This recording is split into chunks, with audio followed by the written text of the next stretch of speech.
economist of State Bank of India. Then Mrs. Nitya Shri Mahadevan is a classical singer in Tamil Nadu. These ladies came and told about how women are progressing in India in the last 75 years. And the listeners were all Europeans. There are more than 200 professors, research scholars, then bureaucrats and policymakers of Italy who were listening to these people. So we have this is also a very interesting program we did. Depending upon the initiatives various people have been taking, we have gone higher and higher. So as we meet again and again, I'll update you with various other achievements that we make in different groups. Anyway, thank you. Once again, warm welcome to all of you. I hand over to Sumitji.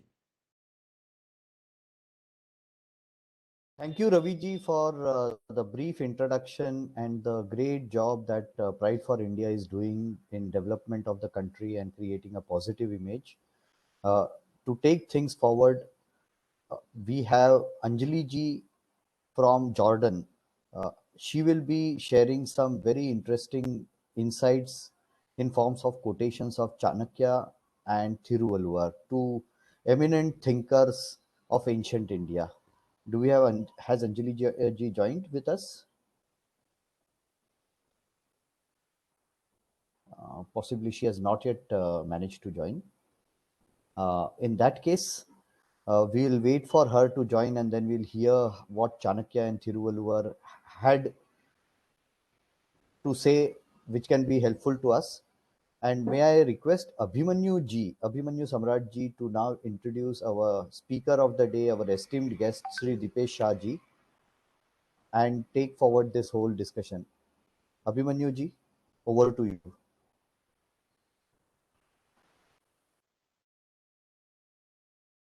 Namaste. It is introducing Mr. Dipesh Shah. He is a Executive Director Development at International Financial Services Centers Authority.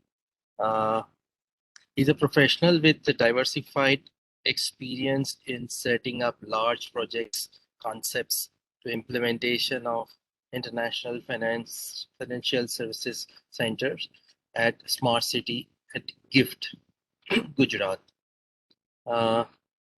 His profile is having so many stars, and I'm just listing out one by one in that. First of all, right now he is executive director. Just before that, he was heading development international relations in IFSCA. Before that, he was heading NSC IFSC Limited as a international business and strategy. And he also headed GIFT IFSC as when the organization was Gujarat International Finance Tech City Company Limited, the GIFT City. He was also head of business development of GIFT City, and he was heading as a law and affair of Torrent Pharmaceuticals Limited, a renowned pharmaceutical company in the world. Regarding his education background, he is pursuing his PhD in International Finance Center from Nirma University. By the way, Nirma is also my alma connect in Ahmedabad, Gujarat. Institute of Chartered Secretaries and Administrator, United Kingdom. He did the ACS, MBA Finance Corporate Law. And also he did his MBA in Finance from Nirma University. He is also, he has his various licenses and certifications in leadership programs, in organizational integration with effectiveness teams, and so on. It is our pleasure to have on our board, and I welcome to Dipesh Shah ji. Thank you. Thank you, Abhimanyu ji. And may I now request Dipesh Shah ji to please address this group and this gathering in today's meeting. Thank you very much. Over to you, Dipesh ji. Thank you. Good evening. I'm sure people are joining from different time zones. So good morning, good afternoon, and good evening to all of you. It has been really a pleasure to be connected today. I'm sorry that I have bad throat today, but I am sure I'll be able to, you will be able to hear me, and I'll be able to capture the opportunities for the professionals for at the Gift City. When I came to know about this FP for Nation, my first question to Shez, who is a good friend and has been in Gift City for quite some time, was that how do I know more about the FP for Nation? How do I Google more about this, and which are the professionals who are associated with this? And he was kind enough that it did not allow me to do much of the homework and research. He gave me everything on my WhatsApp, and I could read through the professionals which are associated with this FP for Nation. And I really feel fortunate that I've been invited here to speak today on the Gift City opportunity. I already saw some of the old friends who are part of this, and it's great to reconnect with them after a long time. Let me take this opportunity to highlight to you as to what is happening in Gift City, which for different reason, I think the professionals have been understanding Gift City in a differently. For some, when we started, Gift City was something which is a daydreaming, which will never happen on the ground. For someone, this was a project where the finance will be made available. So people used to come to us and say, we need finance. Can you provide us finance? Because in our name, there was a Gujarat International Finance Tech City mentioned. To some professionals, it was more like an herd story. It was been said that this is one or two towers in Gift City. Apart from that, we have not seen much on ground. So for them, it was only one tower or two tower in Gift City, which were always, which was in their mind. To some of the professionals, this was very, very challenging. It was challenging from the perspective that Gujarat was not known for financial services in a big way. And putting a finance and technology project right in the heart of Gujarat in Gift City, Gandhinagar, was considered by many professionals that this may not achieve the desired results. But let me admit, I think all of these questions which had come to us has always been help us to reinforce that the idea of Gift City is something which is very, very innovative. It came at a time when nobody thought that India would need its own international financial services center or a global financial hub. And when we were talking about this, we were always referred to Singapore, we were always referred to Dubai International Finance Center, and we were always referred to some of the centers in Mauritius and outside. And when we visited them, the common thread that we saw was that most of these financial centers had Indian professionals working there. So when we met these professionals, whether it was in Singapore, Dubai, or Mauritius, fortunately, all of our Indian professional friends were working there. And when we asked them as to what they do here in those financial centers, the reply came in that they do India business, sitting in Singapore, Dubai, and Mauritius much more efficiently. So our question to them was, why are you not doing this same services from India? Because if you're doing India business, you better to be in India and do this services right from the Indian shore. The reply came to us was that Foreign Exchange Management Act, FEMA, and the income tax were something which were not very conducive for the international financial services. And so people used to structure their projects in Singapore or Dubai to do much more efficiently the India business. This was the reason why the Gift City as a concept came into existence when the Honorable Prime Minister, who was the Chief Minister of the state of Gujarat, he said that why can't we make an attempt to see that if we can build a financial center where our own professionals, which otherwise were compelled to go to Dubai, Singapore, Mauritius, and other financial centers globally, and I see a lot of Australian friends here, so in Australia also, why can't they be part of this zone? They be part of this zone and they provide services to India, and the India is able to utilize their services much more efficiently. In a way, the answer, the rough question mark that time was for us was, is it feasible to do a financial center in India? Two, would we get the required manpower to do this services right in India? And three, why would people relocate from the established financial centers or the cities to the gift city? I think these were the broadly three questions which came up at that time. I can tell you that I think three questions were very well answered initially with the very good master planning of the gift city. Gift city is spread over 800 acres of a land parcel, which is divided into two zones. One is the domestic area and one is the International Financial Services Center zone, which is housed under an SEZ. Now, these two zones were important considering that it will help in the economy of agglomeration, that both the centers will complement each other and you will be able to provide the services much more efficiently. So those who know the name GIFT or probably who know the full form Gujarat International Finance Tech City probably don't know as to how the name got derived. We got actually the short form of this project first, which was called GIFT by the Honorable Chief Minister, and we were told that you should develop the full form of this name. So probably this is the only company in the world where the short form of this project came first and the full form got developed into Gujarat International Finance. And we struggle on T. We were not sure as to how the T will fit into the whole project. And we were given by the leadership that the finance and technology in future will not work independently. They have to go hand in hand. And this was in the year 2008 when the concept of a fintech was tossed up by the leadership in Gujarat. And today we all know, I think the world talks of fintech much more than India do. And that's how the vision of the gift city came into existence. When I mention about two zone, I think today we are here to more understand from a financial services professional. So I'm going to more concentrate on the International Financial Services Center zone, which is in India, the only International Financial Services Center. Now, what is unique for this? The International Financial Services Center here in GIFT is considered as a zone outside India. Now, for all the professionals, this could be a news that, how in India, you have a zone which is considered as a non-resident or a foreign territory.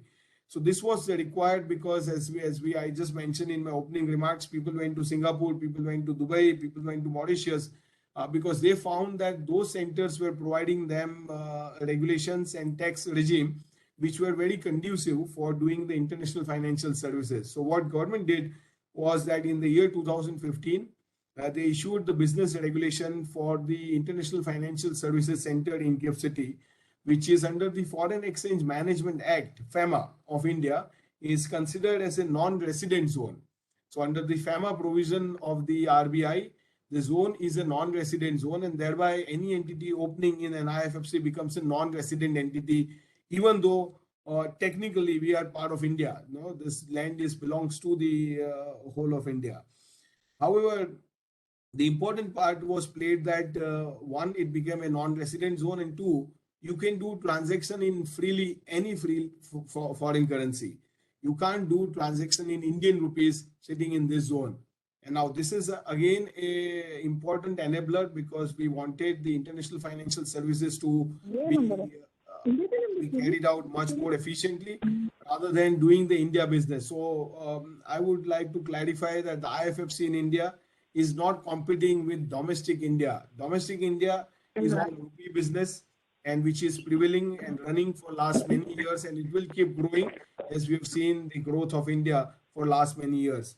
However, the International Financial Services Center is not a reality in India. It is only through GIFT City now is a reality, and thereby our Indian corporates, which were otherwise availing the international financial services from Dubai, Singapore, and Mauritius, now have a platform in India to avail these services. Now, let me give you an example as to how this is becoming operational in the IFFC. What we are doing is that when an Indian corporate needs foreign currency, say for example, external commercial borrowing ECB, earlier what was happening was that they will approach to the Indian bank in India, a domestic Indian bank in a domestic zone. the domestic Indian bank becomes an arranger of these services for them. However, the actual lending will happen from the Dubai or the Singapore branch. So no dollars were given in India to Indian corporates because our law did not allow us to give dollar loan in the IFFC or in Indian zone. So the IFFC zone first time provided that you can give dollar from an IFFC zone to India, and thereby now the banks in GIFT City, which are total 21 in number now, where all the Indian banks, all the foreign banks are present there. Recently, Standard Chartered, HSBC, Barclays, JP Morgan, they all are operating in the IFFC zone. And these banks are doing two things. They are providing the ECB or the trade finance to India in the dollar terms or in any foreign currency. Two, they are helping the Indian corporates who wants to acquire assets outside India. So say for example, Tata when acquired Chorus in UK, major funding was done by the UK banks, whereas the Indian bank could not participate in that larger pie. And now the Indian banks in the GIFT City, in the IFFC are able to even provide a acquisition finance to Indian corporates, which are able to then acquire assets outside India. So this is another change which was earlier not happening in India, is now happening here. A pharma company in Ahmedabad recently acquired an assets in US. It was entirely funded by GIFT City branch in the dollar terms. Second, so one business is on the banking side, the other business is on the capital market side, third business is on the insurance side. I'll clarify opportunities for professionals in each of the categories. So if I'm a chartered accountant or I'm a consultant, I will find it easier now to participate through GIFT City for two reasons. One, I am able to connect with the Indian corporates much more efficiently and help them undertake dollar denominated transactions much more efficiently, which earlier were not being done in India at all. So you have a completely new line of business now being made available in the GIFT City. Two, for all practical purpose, GIFT has replicated all the structures which are available, say in Monetary Authority of Singapore, in Singapore. So we have all the separate regulations issued. International Financial Services Center Authority was created in December 2019 through an act of parliament. So earlier the zone was operated through RBI, SEBI, IRDA and PFRDA, which were the Indian regulators. And now the government of India has created a separate unified regulator called International Financial Services Center Authority, which is a unified regulator for the zone. So you don't need to go to the different regulators to get your business started in the IFFC zone. It is one single regulator providing you all the approvals on the platform. Two, this regulator's mandate is to more look outward, meaning that, how do I benchmark the regulation with the international best practices? Now, something which is done in Singapore, Dubai or US and London, why can't the similar regulations be brought into the IFFC zone and thereby help the Indian entities to do those transactions much more efficiently? Let me give an example here. We all know that there are close to 600 to 700 aircraft in India. But are you aware that none of these aircraft were financed in India? The aircraft leasing and financing as an activity was completely missing on the Indian onshore.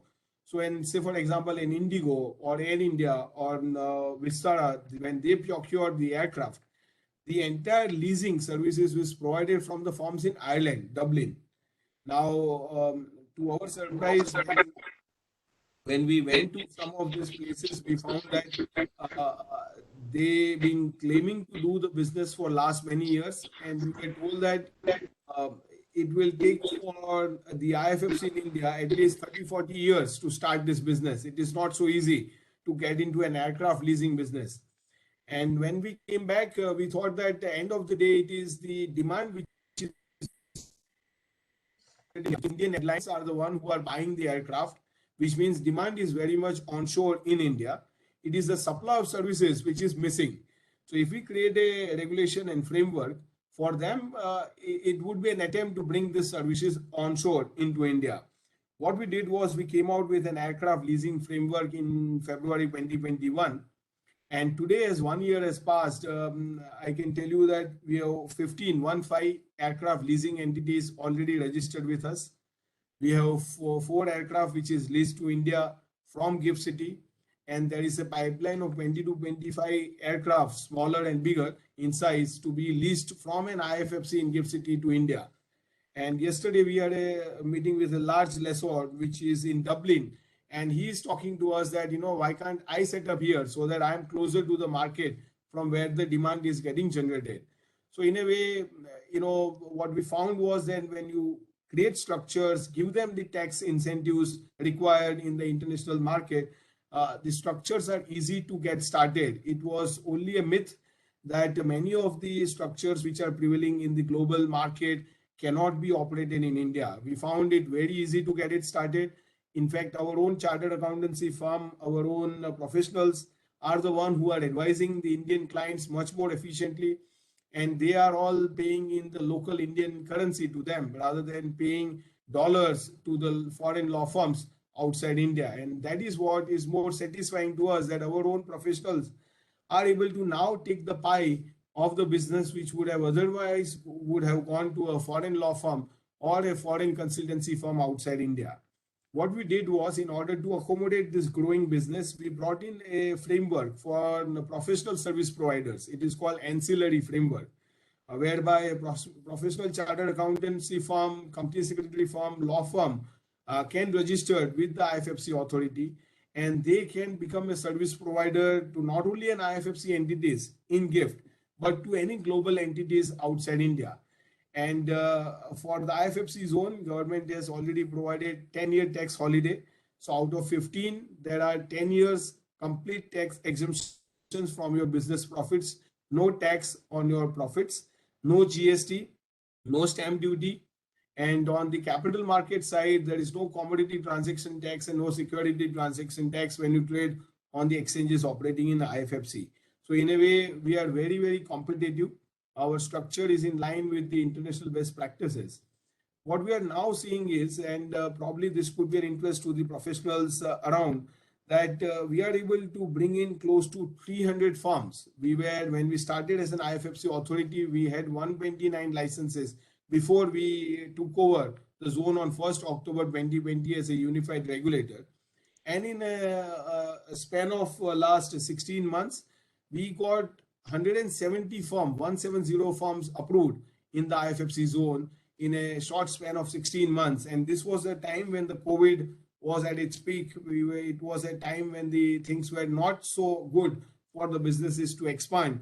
But what we could see is the entrepreneur skills of the Indian entrepreneurs particularly made sure that they would utilize the IFFC zone much more efficiently. So we have close to 21 banks, as I said. We have close to 25 insurance firms. So insurance firms use dollar-denominated insurance to the Indian firms or to outside. Say, for example, Kenyan Airlines wants a reinsurance, or the GICD in GIFT City can provide that dollar insurance sitting in GIFT City rather than sitting in Singapore or Kenya.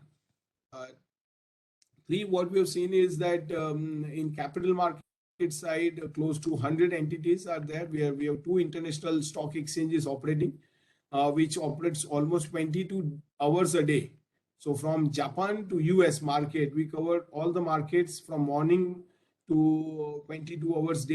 It operates here, and it has all the products. It has derivatives, it has currency, it has commodities, all in one exchange. So you don't need to do separate deposits, separate accounts. It's all one account in which you are able to operate all these products. Recently, the International Exchange in GIFT City has also now launched US stock. So 50 top US stock is now made available in the IFFC zone, where the Indian resident under the LRS route are able to provide the services, are able to buy this stock on the depository receipts, which is called unsponsored depository receipts. So you want to own Google, Apple. The Indians in India under an LRS route of $250,000 can, in their own demat account, now own Google, Amazon, Flipkart, all these shares in fraction.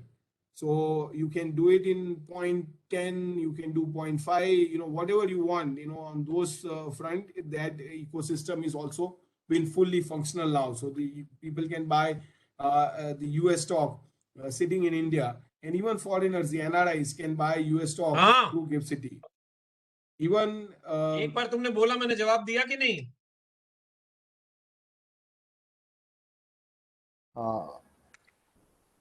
May I request everyone to, sorry for this interruption, may I request everyone to please put their phone apps on the mute mode so that we can hear to this interesting discussion about the opportunities in GIFT City by Dipesh ji.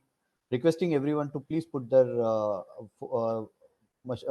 computers on mute mode, please.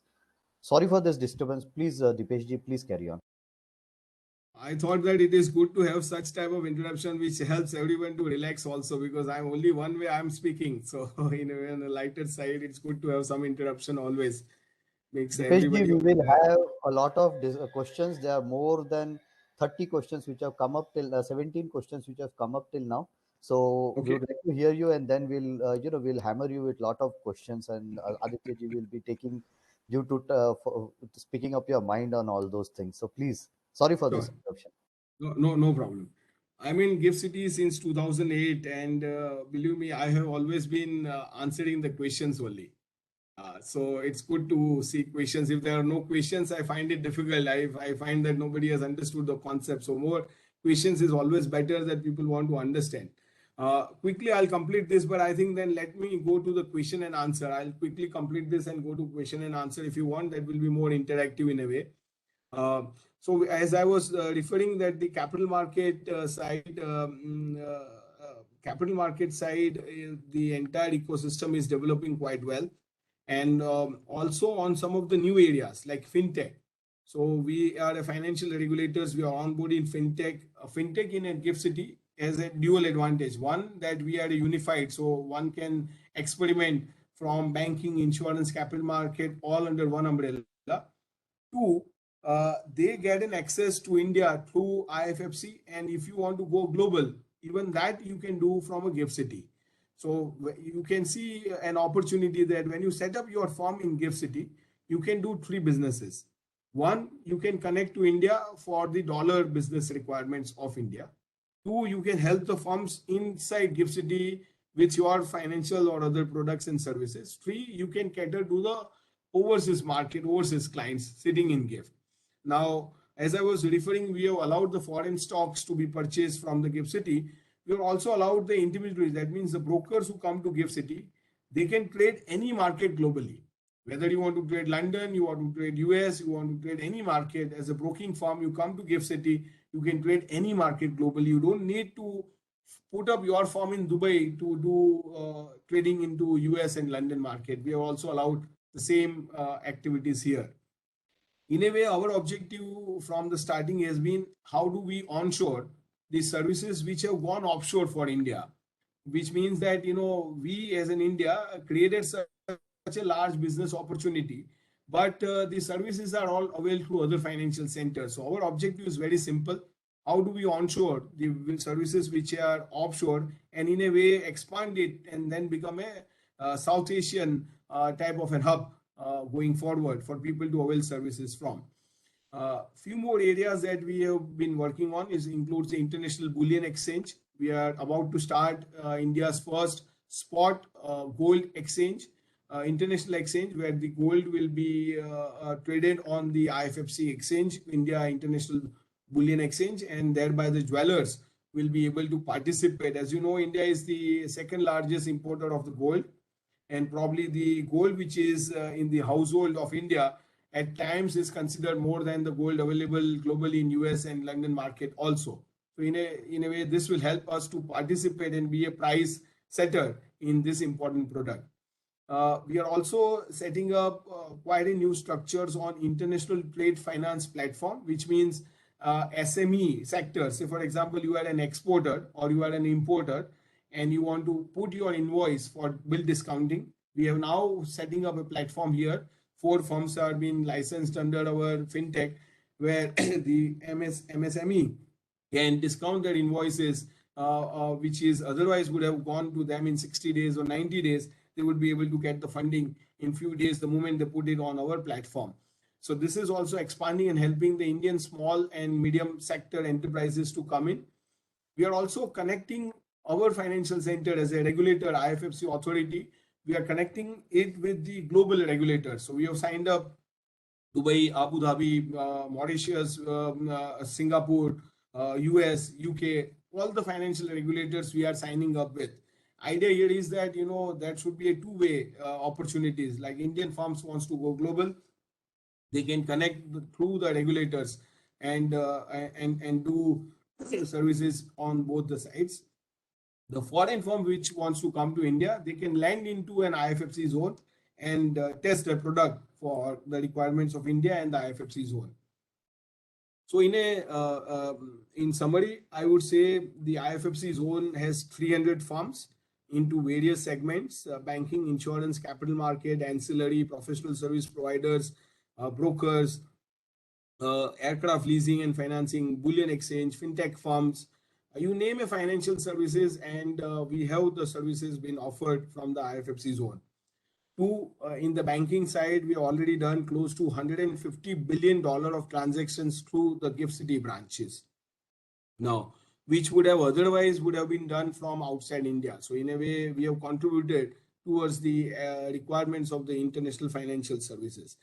On the derivative side, on the NDF, which is the rupee dollar, we have done $184 billion transactions in the IFFC zone. On the alternate investment funds, AIF, which is one of the most emerging area in the IFFC zone, where 22 funds are licensed by us, they have committed to raise close to $5 billion, which will be invested into Indian markets, both domestic, listed, unlisted. It could be invested into global markets. It could be invested into IFFC market. So in a way, the alternate investment fund also is coming up in a big way.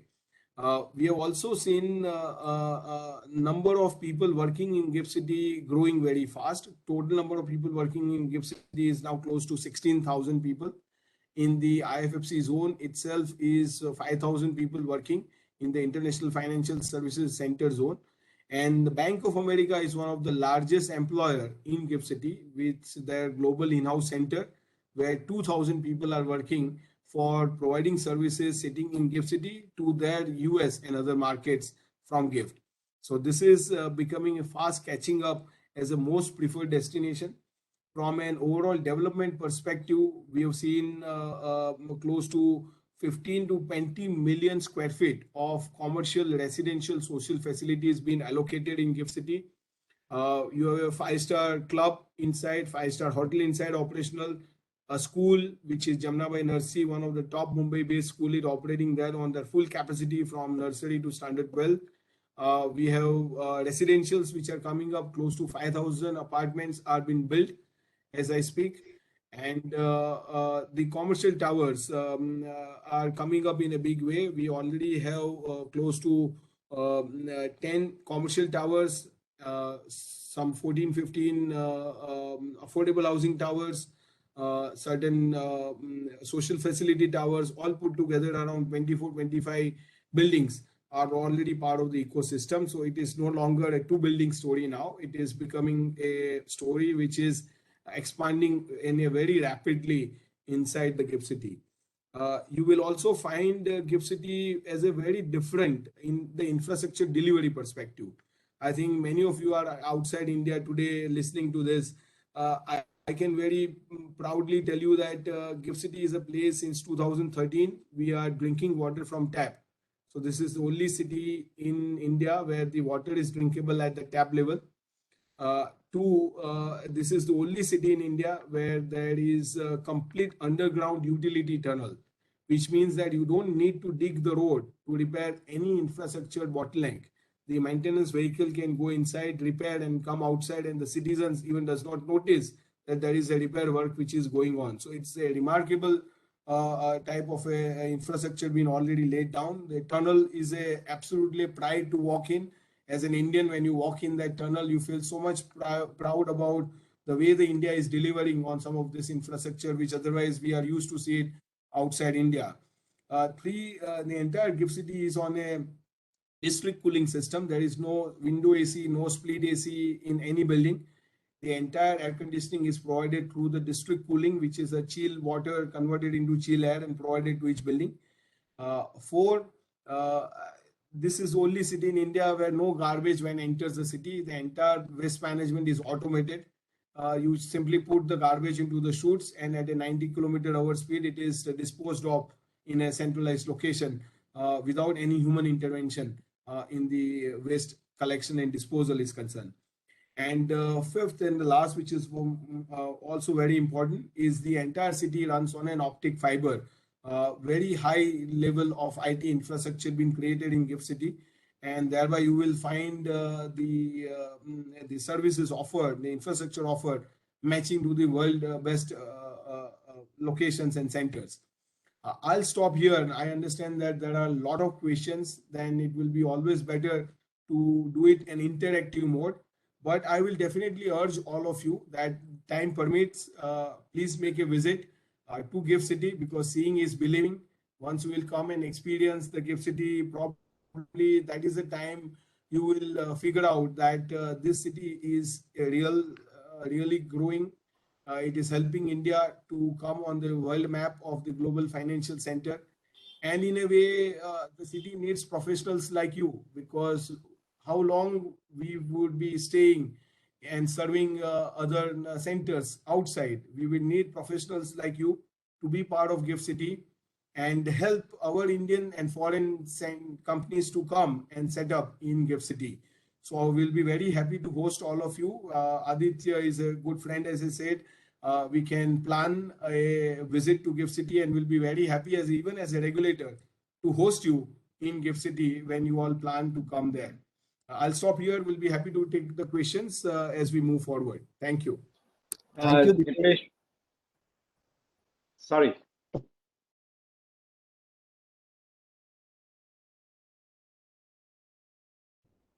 Yeah, thank you, Dipesh ji, for a very good introduction about GIFT City, and also thanking you very much for the invite.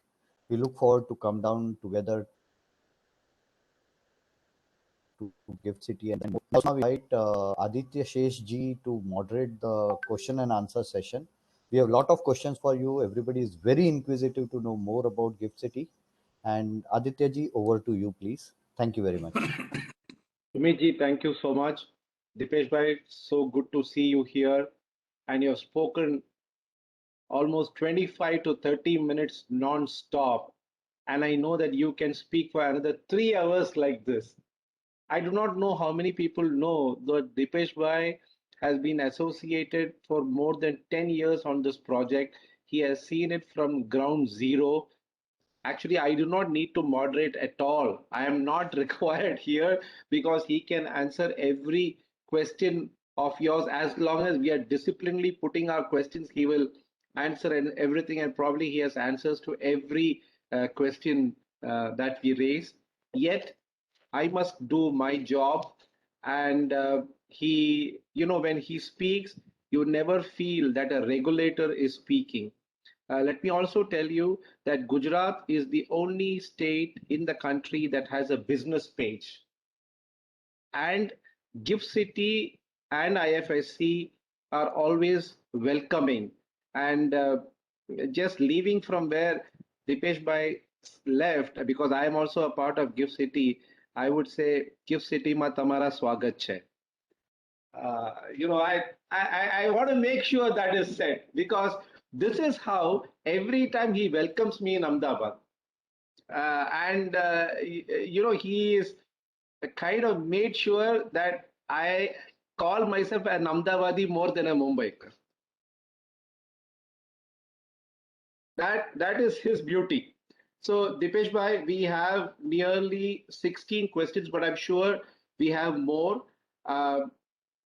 I will.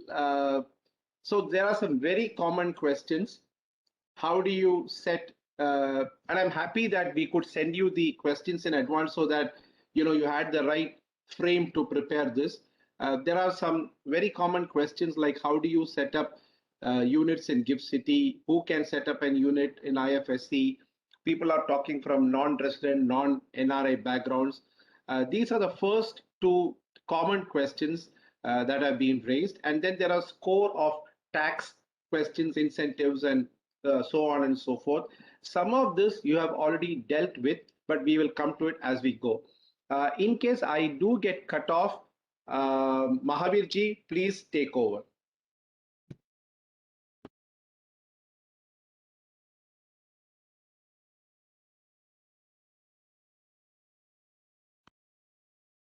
Dipesh bhai, please go ahead.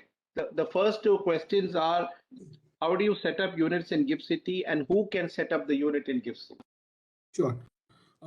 As I said, anyone who is dealing into financial services, which means banking, insurance, capital market, and I spoke about fintech, even the trade services, bullion exchange, aircraft leasing services. So we have a list of services which are already mentioned, and I'm just telling you the website also, www.ifsca.gov.in. IFSCA is the International Financial Services Center Authority.gov.in. You will find in the development section there a brochure which will give you a complete idea of what all financial services can be set up. Apart from that, as I mentioned, we also have a services for ancillary service providers, which is for chartered accountants, professionals, company secretary, law firms. They can set up under the ancillary framework, and there also you will find a brochure there, which will give you a fair idea as to how you can set up and what all you can do as a business from. Setting up is quite simple. You have a two-stage process. Stage one is because the IFFC is part of SEZ, you apply to the SEZ authorities. There is a form F that also it will be available on our website when you visit. And if you're not able to find for any reason, after this, you're always feel free. I'll be putting my email on the chat box, and you can always email me. We'll connect you and send you the right material if required. So two-stage, one SEZ authority, and second is the IFFC authority approval. IFFC authority approval is in an application form available on each of the activities. So you just choose an activity you want to do. There is an application form to it. You fill it and submit it. That's how the process is. And it's quite simple. And for a professionals, it will not be difficult to set up an entity here. However, what we prefer is you can set up in the form of a company, wholly owned subsidiary. You can set up a branch also as a chartered accountancy firm. You can even set up a branch also. We prefer, if you ask us, that a wholly owned subsidiary or a separate SPV is a preferred mode. However, there are a lot of firms which have set up branches also. So it is up to completely to your choice. You can even do an LLP. You can do 1% company. All options are available except sole proprietor. All corporate structures are available for setting up and undertaking international financial services from them. I think first two I answered. Then it was I also mentioned about especially from non-resident and NRIs. Yeah. This zone is where we are connecting India to global. And global, when we mean the first is the non-resident Indians, the NRIs and the NRs. So they have been given a free hand to connect through an IFFC. One, as an NR, you can set up your firm here to do any of the activities I just mentioned. So you just simply set up a small vehicle from a non-resident perspective. There is no FDI problem. There is no other issue. Simply set up a firm here, do business in dollar.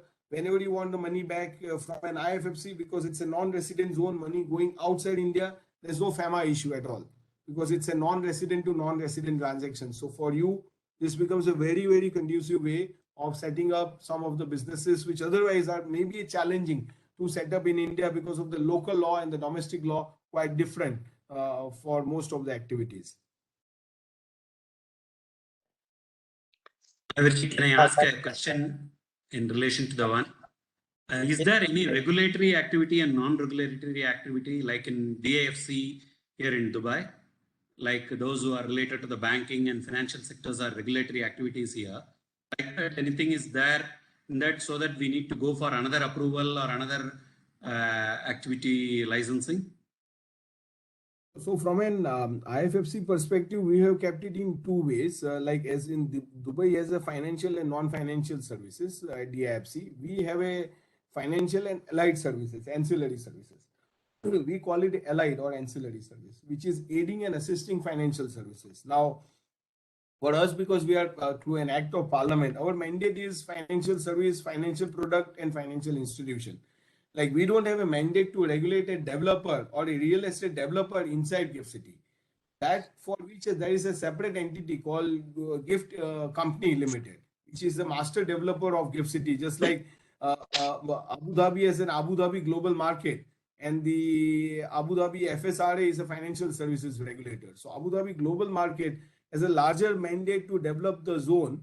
Similarly, there is a GIFT company which is a larger mandate to develop the real estate infrastructure in GIFT City.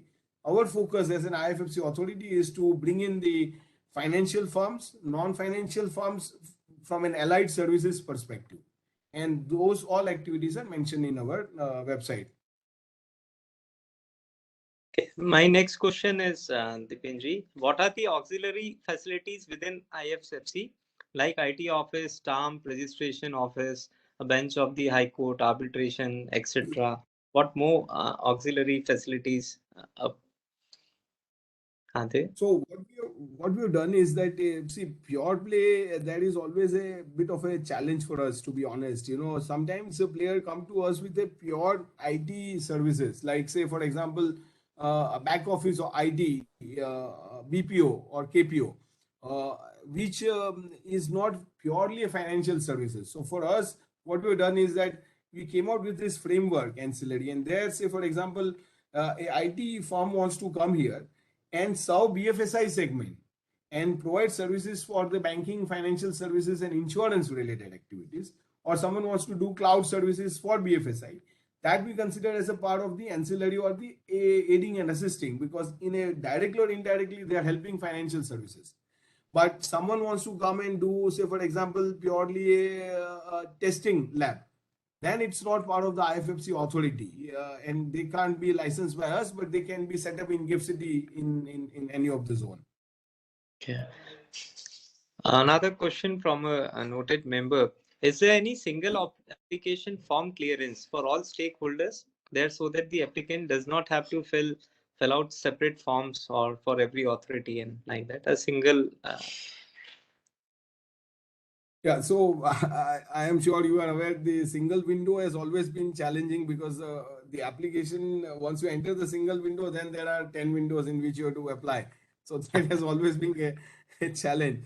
What we have done is that as far as the company formation is concerned, fortunately in India, as you are aware, when you put an application for company formation, your company gets registered, your PAN card, your TAN number, you know, all statutory registration happen under one umbrella of under the Companies Act, company formation stage itself. So then pretty much you are covered there. Then you only do two applications, one to the SEZ authority and second is to the IFFC authority. Even this we are trying to merge. It will only be one application to IFFC authority, for which the process is going on.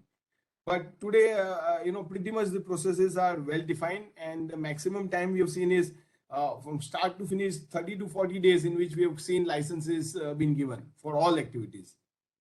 Oh, great.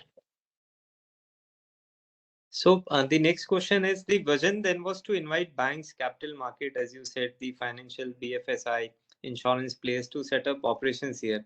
What are the opportunities for small and medium enterprises in GIFT cities? So for small and medium enterprises, one, they can avail finance. Yeah. Yeah, they can avail financial services from an IF. So for example, I'm an exporter, small and mid-size exporter. Now I have a natural hedge available, so I will be able to do ECB borrowing from the banks in the IFFC itself. I can take dollar insurance from IFFC itself, or I can do a trade finance like bill discounting on the IFFC platform. So those is the services which they can avail. Now as an entity, they can also set up a fintech. For example, they have a product, they want to explore this product for a UAE market, for example. They can come to us, experiment in our fintech, Once we give it as a confirm that, they can go to the other regulators with which we have already tied up and try and see explore the product markets in the global side. Wonderful. The next question from a member is, what is our vision for the offshore domicile today and for the future related to this IFFC? I think the more qualified person for this is Aditya, who has been, been one of the experts in the offshore and the funds and all. As I always keep pulling his leg and saying that unless and until you are present in GIFT, you can't be calling yourself as a global, and that's how he is now in GIFT City. But on the more serious note, the fund industry in the IFFC has seen that now people don't need Mauritius structure at all. I can on a data we can bet with any professional.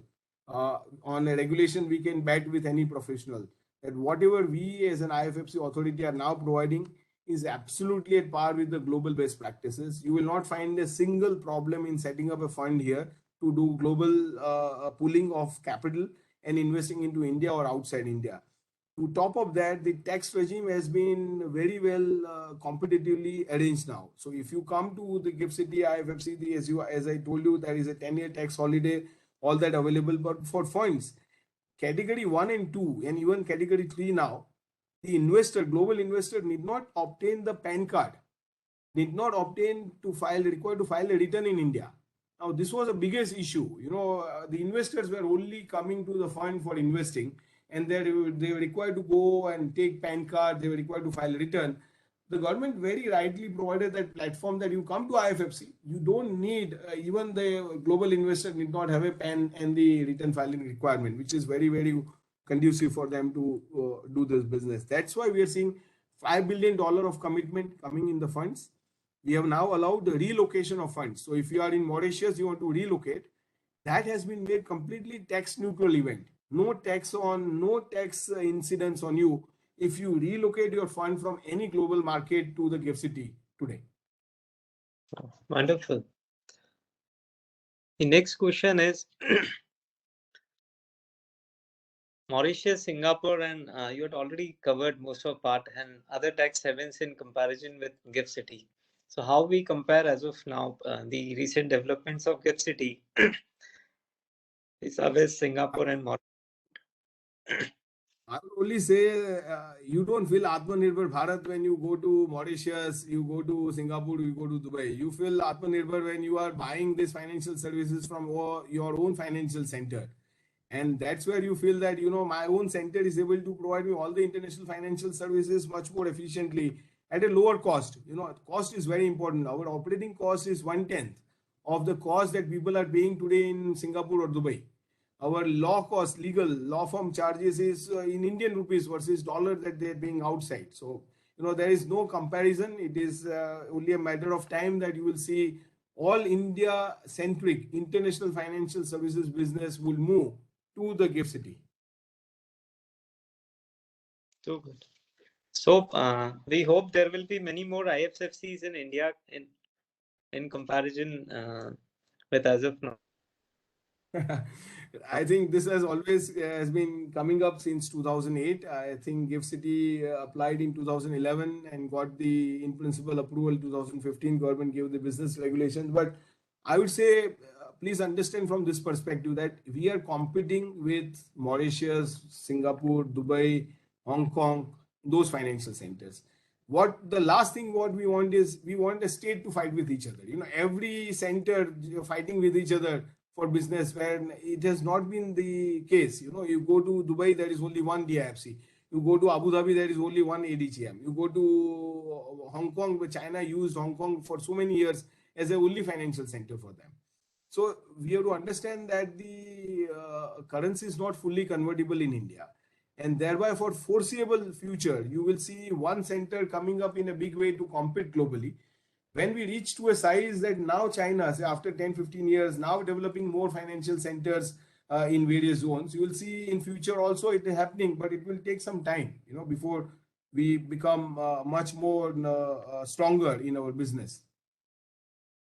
Okay, a very good question just came. How amenable are the authorities in hearing out the ideas and suggestions from participants and GIFT City? You can see on a Saturday, 5 o'clock, we are with you, discussing with you, taking your viewpoints, interacting with you. So we are a very open regulator. As an IFFC authority, we have dual mandate. One is a development. In our act itself, development is being given as a one mandate and the regulation as the other mandate.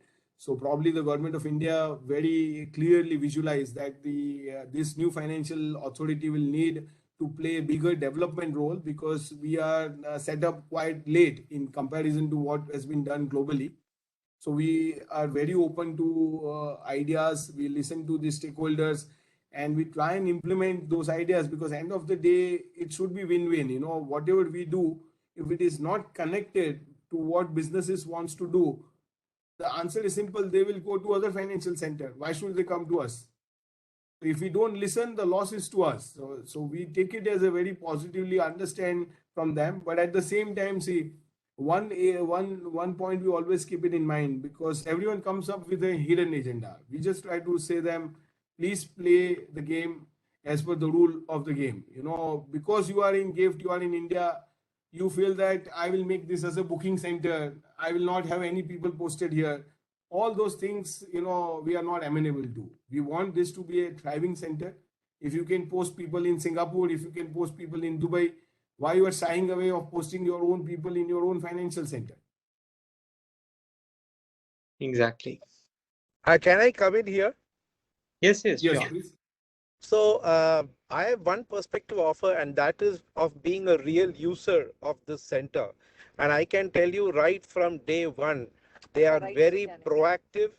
They ask you for suggestions.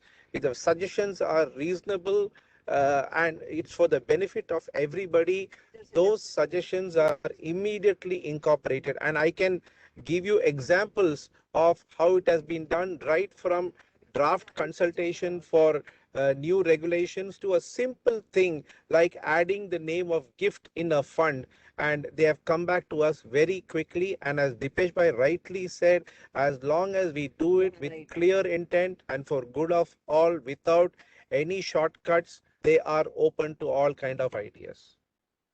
Thank you, Aditya. Now, the next question is from Dr. Abhimanyu Samrat. Though MSME has been covered, still I'll repeat the question. Indian economy is backboned by MSME. How GIFT City can become a real gift from them? Otherwise, most of the attractions are perceived to be made for the large-scale companies only, kept in the center point of concentrations of GIFT City.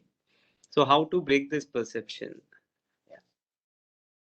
I think the best would be that if we can get a white paper from him as to what needs to be done, we'll be very happy to see that because see, we are, as I told you, we are already doing a lot of things for MSME and SMEs where they are able to avail the international financial services right, you know, in your own Indian time zone. Two, we are allowing them to open fintech companies or participate in the businesses here.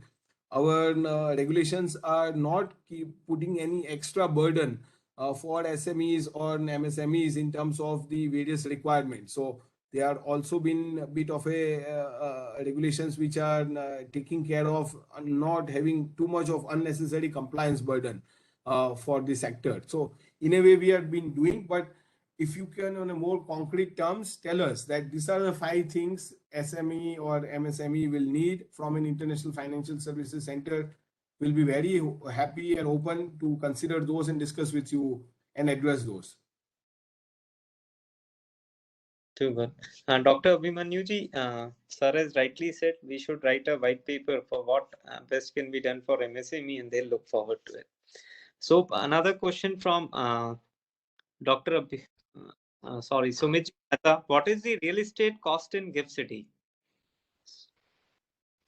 While I'm not from a real estate side of GIFT City, but I can tell you with what I have seen in the cities, as I've been here in the city since 2008, in last 14 years, you know, from a merely a whiteboard to the greenfield to now a concrete center.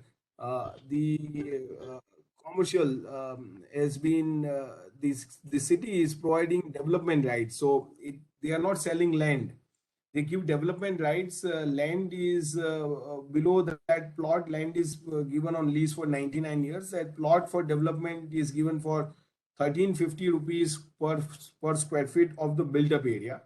Now, this is a development right cost. So, say someone wants to develop 3 lakh square feet, then the roughly 39 crore will be the development right cost for them. And on top of that, they will have to have their own construction cost. All infrastructure, which I mentioned in my earlier speech, are all provided up to the plot.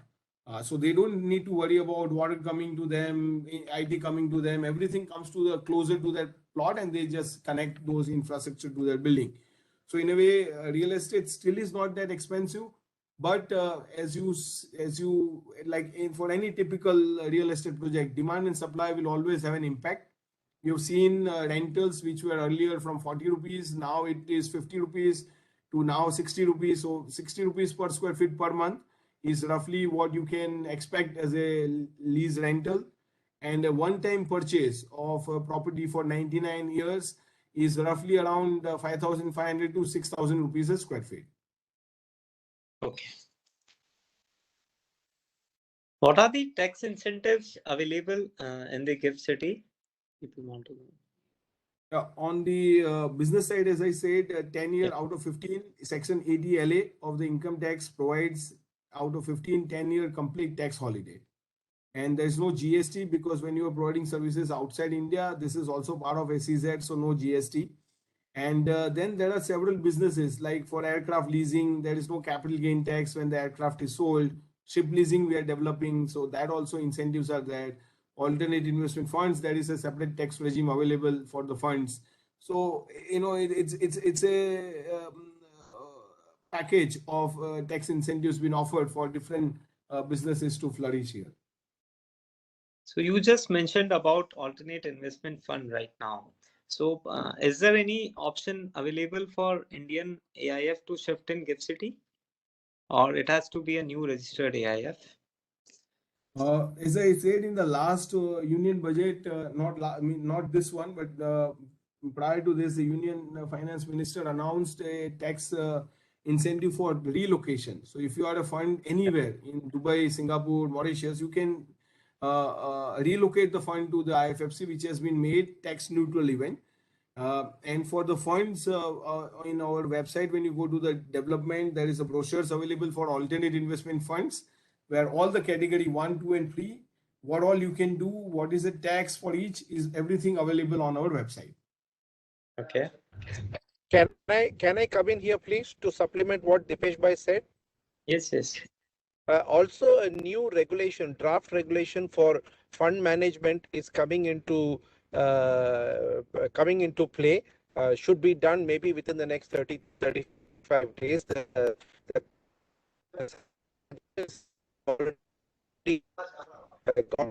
And the whole regulation regulates the fund manager instead of the fund. There are some clarifications to be given, but that is a very, very welcome regulation. And with a single license or a set of licenses, you can handle multiple products. And also many obstacles or little hindrances have been removed in that regulation. Dipesh Bhai, would you like to talk about that regulation, please?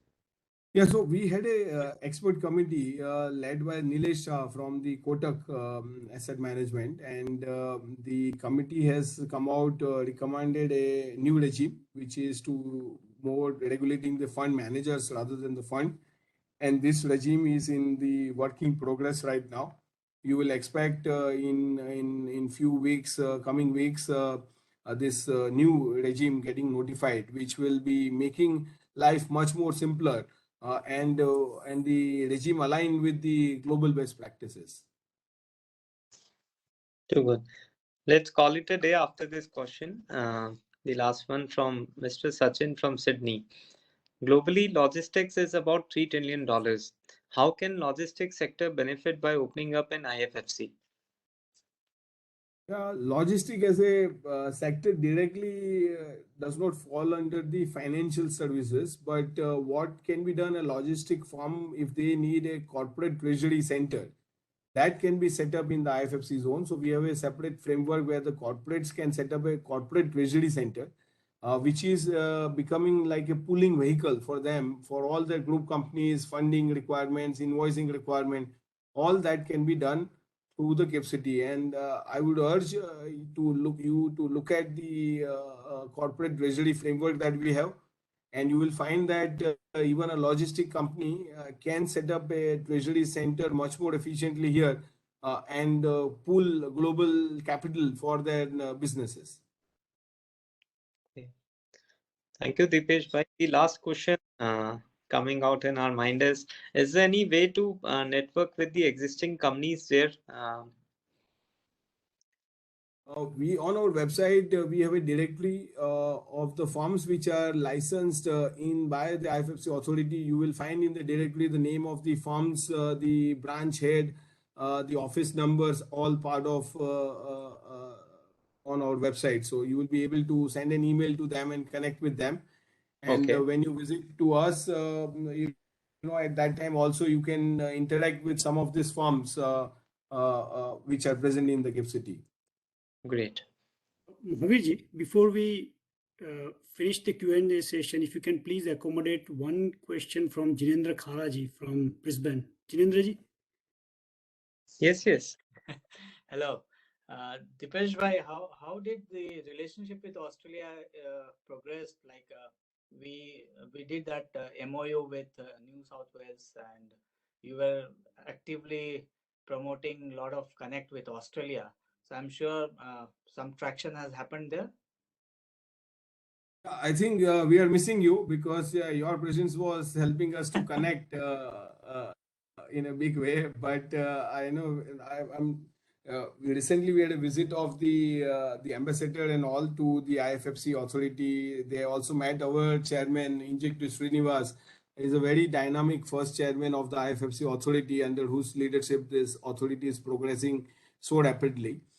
So we are connected with the Australian counterparts. In the last union budget, government has also announced setting up a foreign university in GIFT City, free from all the domestic law.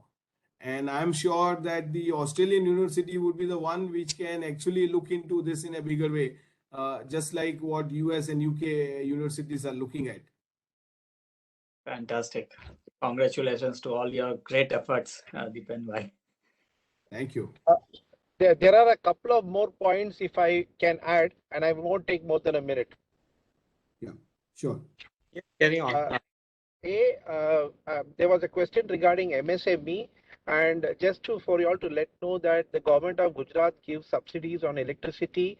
There is a subsidy for provident fund that is paid to employees. There is some rental assistance. So all these exist.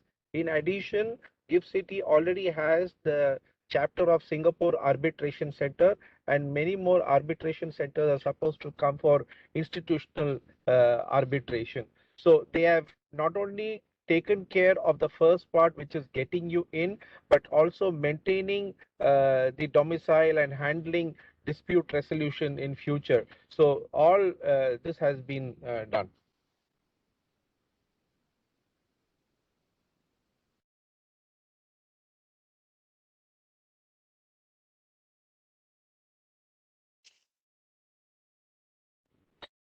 I'm done. Please continue.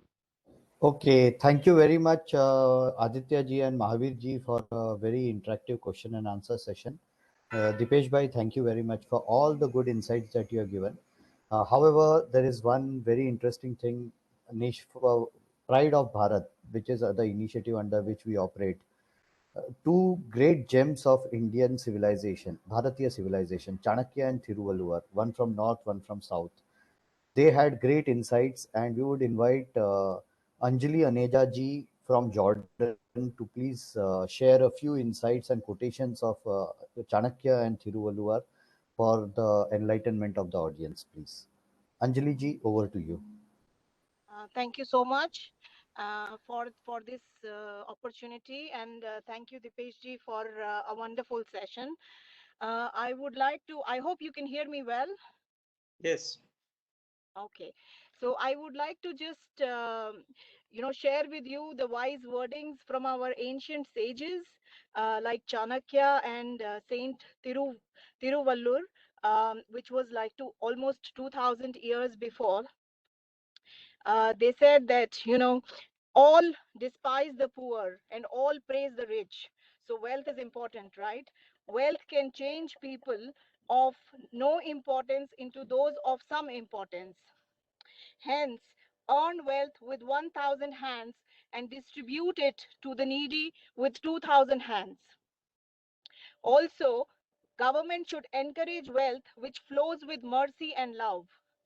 Accumulate wealth, it will destroy the arrogance of your enemies. There is no weapon sharper than it. Bharat Mata ki jai. So it does give us the importance of wealth and also using this wealth to help the needy. Thank you. Extremely useful insights, Anjali ji. Thank you very much for sharing this with our audience here, with our members. Now, may I request Karthik Bapna ji to give a vote of thanks for this particular session. Over to you, Mahavir ji. Karthik ji. Good evening, everyone.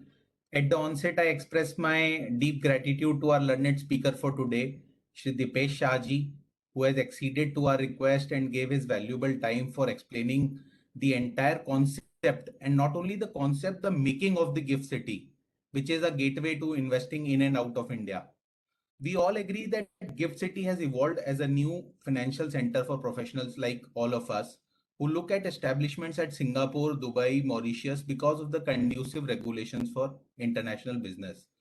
It was really enriching to know the new avenues and access given by the Gift City, including the first bullion exchange for jewelers, international stock exchanges, the banking, insurance, brokers, aircraft leasing, and other financial services.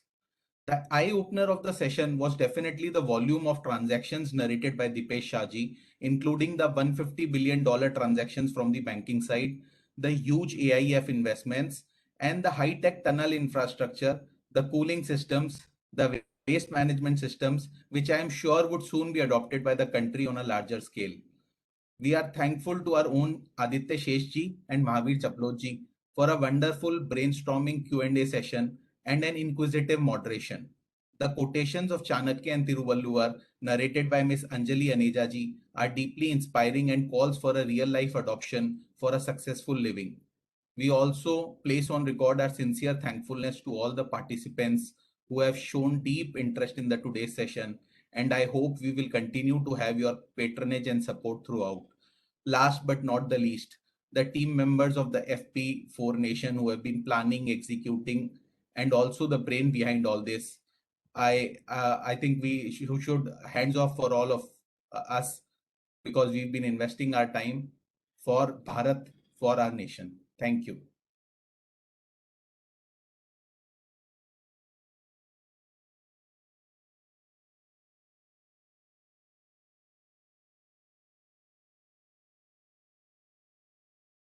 Thank you. Thank you, everyone. It was a pleasure to be connected with all of you today.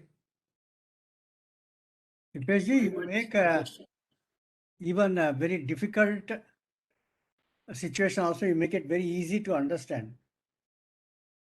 Great. You have I a really clear hope that thinking on the one subject. day Gift City becomes the pride of Bharat. Definitely, definitely. Thank you, sir. Dipesh bhai, I was with Jones Lang LaSalle. I'm Sumit Mehta here. I was with Jones Lang LaSalle and our Singapore office was handling had the